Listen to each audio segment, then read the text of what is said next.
দেখতে মাত্র 7 বছরের শিশু মনে হলেও সে আসলে অনার্সের দ্বিতীয় বর্ষের ছাত্র। 4 ফুট উচ্চতা আর 20 কেজি ওজনের এই তরুণের বয়স এখন 23 বছর। নাম নাহিদ হাসান। সময় যেন থেমে গেছে তার জীবনে। যদি আবার সেই ছোটবেলায় ফিরে যেতে পারতাম তাহলে অনেকই ভালো লাগতো, কারণ সবাই একসাথে এক সমানে ভালো হয়েছে। যদি সবাই ছোট থাকতাম তাহলে তো আর এমন মনে হতো না যে আমি ছোট, ওরাও ছোট না। গ্রোথ হরমোনের সমস্যার কারণে তার শরীর আর বাড়েনি, কিন্তু থেমে থাকেনি তার মন, তার স্বপ্ন। গ্রামের এই ছেলেটি শারীরিক প্রতিবন্ধকতা জয় করে আজও কলেজে নিয়মিত ক্লাস করে। প্রতিদিন সকালে ব্যাগ কাঁধে নিয়ে কলেজে যায়, আর সবাই অবাক হয়ে তাকিয়ে থাকে, কে বলবে সে একজন কলেজ শিক্ষার্থী। কেউ ভাবে প্রাথমিক বিদ্যালয়ের ছাত্র, কেউ ভাবে কারো ছোট ভাই এসেছে।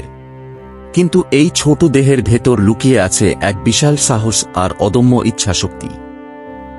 নাহিদ আমার বড় ভাই, তার বয়স 23 বছর। ছেলে ভালো আছে, নামাজ কালাম পড়ে, বিড়ি সিগারেট খায় না, বাজে কাজে থাকে না। যেহেতু তার গ্রোথ হয়নি, ওনার বয়সে যারা আছেন তারা আসলে কি অবস্থা? কারোর বিয়ে হয়ে গেছে, চাকরির জন্য বাইরেও আছে, সব এস্টাবলিশ হয়ে গেছে। আর যেহেতু উচ্চতা আর হয়নি, তো কর্মপদক্ষেপে যাওয়ার কোনো সুযোগ হচ্ছে না। নাহিদের বয়স যখন 7, তখন পরিবার বুঝতে পারে তার শরীর আর বাড়ছে না।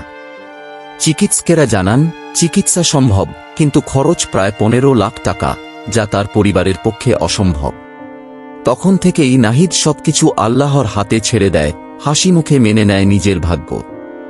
আজ নাহিদ কলেজে পড়ে, নামাজ পড়ে, কোরআন তেলাওয়াত করে, বাবাকে কাজে সাহায্য করে, আর গ্রামের বাচ্চাদের সঙ্গে খেলে হাসে। সবাই তাকে চেনে অনার্স পড়ুয়া নাহিদ নামে। একদিন কলেজের বিদায় অনুষ্ঠানে যখন সবার গায়ে গেঞ্জি মাপমতো হল, শুধু নাহিদের জন্য থাকা গেঞ্জিটা তার দাদারও হতো, তখন বুকের ভেতরটা কেঁপে উঠেছিল। কিন্তু তবুও সে হাসি মুখে বলেছিল, সবাই আমার ভালো চায়, আল্লাহ যেমন লিখেছেন তেমনই হবে।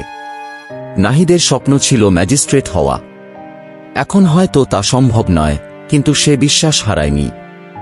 কারণ নাহিদ জানে, মানুষের উচ্চতা শরীরের মাপে নয়, মাপা হয় মনের শক্তিতে। নাহিদ প্রমাণ করেছে, ইচ্ছাশক্তি আর আল্লাহর উপর আস্থা থাকলে জীবনের কোন বাধাই অতিক্রম করা অসম্ভব নয়।